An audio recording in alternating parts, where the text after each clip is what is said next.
જે સ્ટેટ લેવલનું સંગઠન છે એ વિજ્ઞાન ગુર્જરી છે.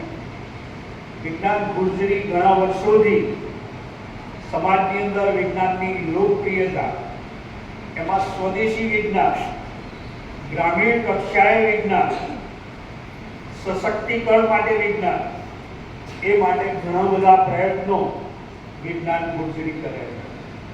દર વર્ષે ગુજરાત વિજ્ઞાન સંમેલન થાય છે. એમાં જુદી જુદી સ્પર્ધાઓ થાય છે. નિબંધ સ્પર્ધા હોય છે, કાવ્ય સ્પર્ધા હોય છે, ચિત્ર સ્પર્ધા હોય છે, મોડલ સ્પર્ધા હોય છે. વિદ્યાર્થીઓ એમાં સ્ટેટ લેવલ ઉપર ભાગ લેતા હોય છે અને એમાં સારી એવી રકમ ઇનામ તરીકે પણ આપવામાં આવે છે. ગયા વર્ષે આપણા ગુજરાતની અંદર અમદાવાદમાં ભારત વિજ્ઞાન સંમેલનનું આયોજન કરવામાં આવેલું, એટલે આપણું ગુજરાત રાજ્ય એની અંદર યજમાન બનેલું.